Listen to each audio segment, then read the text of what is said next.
Hello दोस्तों, नमस्कार। स्वागत है आपका हमारे चैनल में। आइए हम लोग देखते हैं RRB, NTPC, group D, SSC and all government exam जो मल्टीपल चॉइस क्वेश्चंस के होते हैं उसके जीके का वन लीनियर क्वेश्चन जो है एक्सप्लेनेशन के साथ। अगला देखिए, इसमें दिया हुआ है कि 40 क्वेश्चन इसमें दिया हुआ है जो कि 10 मिनट या 12 मिनट के अंदर कराने की कोशिश किया जाएगा, बहुत जल्दी, ज़्यादा समय न लेते हुए हम लोग शुरू करते हैं।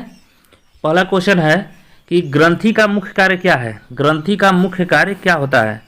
तो एक से अधिक पदार्थों की रचना करना जो ग्रंथि से बाहर निकलते हैं। ग्रंथि का मुख्य कार्य होता है जो ग्रंथि से बाहर निकालते हैं उन पदार्थों की रचना करना। अगला क्वेश्चन है कि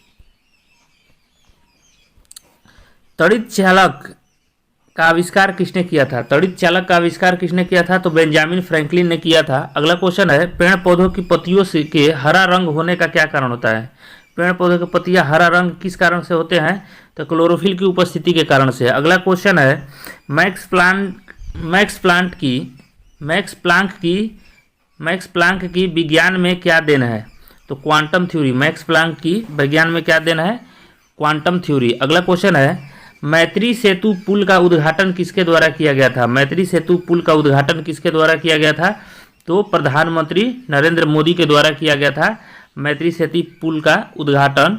जब भारत और बांग्लादेश के त्रिपुरा में सबरूम को और बांग्लादेश के रामगढ़ से जोड़ता है, इसकी लंबाई 1.9 किलोमीटर है। करंट का क्वेश्चन है। अगला क्वेश्चन है ऑस्ट्रेलियन ओपन 2021 के पुरुष एकल विजेता कौन है। ऑस्ट्रेलियन ओपन 2021 के पुरुष एकल विजेता कौन है? तो नोवाक जोकोविच हैं सर्बिया के। और महिला एकल का खिताब किसने जीता है?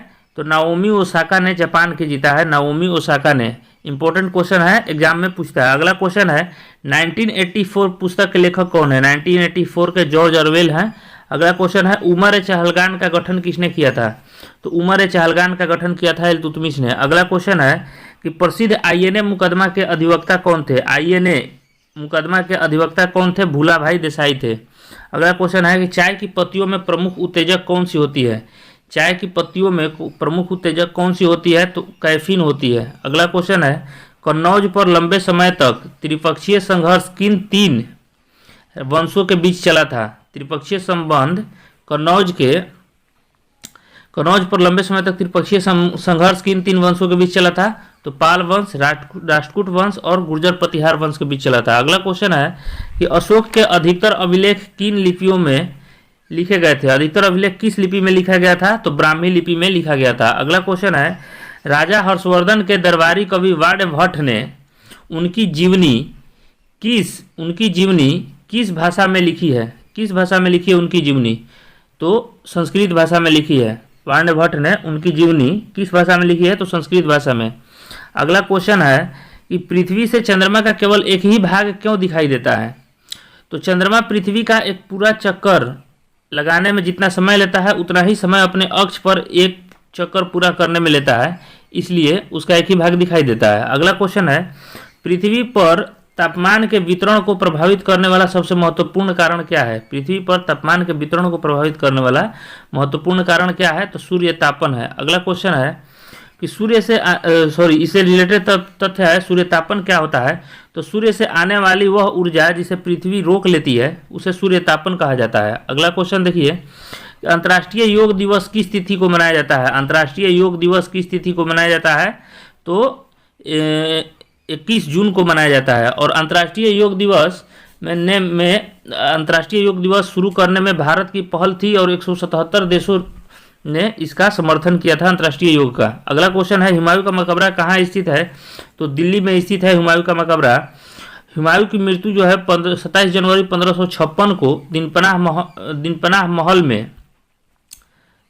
महल स्थित पुस्तकालय की सीढ़ियों से गिर जाने से हुई थी।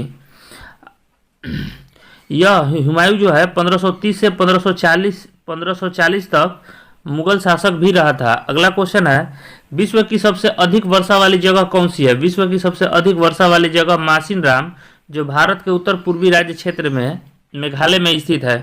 मासिनराम जो है कहाँ है? मेघालय में है, जो भारत के उत्तर पूर्वी राज्य क्षेत्र है। होम रूल लीग की स्थापना किसने की थी? तो होम रूल लीग की स्थापना मिसेज एनी बेसेंट द्वारा मद्रास में किया गया था 1915 में। ऐसे हम लोग 1916 में पढ़ते हैं, लेकिन 1915 में किया गया था। अगला क्वेश्चन है, भारतीय संविधान पूर्णतः किस दिन से लागू हुआ था? तो 26 जनवरी 1950 को भारतीय संविधान लागू हुआ था। भारतीय संविधान संविधान सभा में 26 जनवरी 1949 को स्वीकृत की गई थी। अगला क्वेश्चन है, एड्स का फुल फॉर्म क्या होता है? AIDS, एड्स का फुल फॉर्म क्या होता है? एड्स का फुल फॉर्म होता है acquired immuno deficiency syndrome. Acquired immuno deficiency syndrome.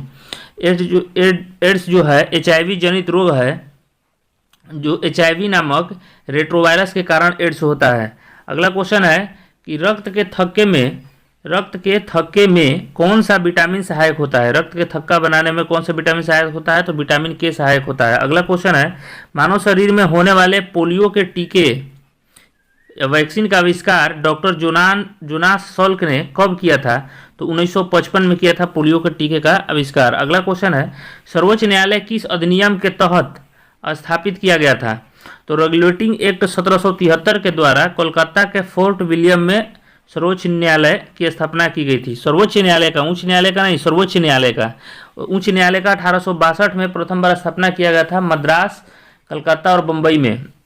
अगला क्वेश्चन है, स्वतंत्र भारत के एक राज्य की प्रथम महिला राज्यपाल कौन थी? स्वतंत्र भारत की प्रथम महिला राज्यपाल कौन थी? तो सरोजिनी नायडू जी थी, और ये 1947 से 1949 के बीच आगरा अवध प्रांत की राज्यपाल बनी थी स्वतंत्रता प्राप्ति के बाद। अगला क्वेश्चन है, भारत रत्न पाने वाली प्रथम भारतीय महिला कौन थी? तो इंदिरा गांधी थी भारत रत्न पाने वाली। 1972 में इनको भारत रत्न से सम्मानित किया गया था। यह पहले भी प्रधानमंत्री बन चुकी थी।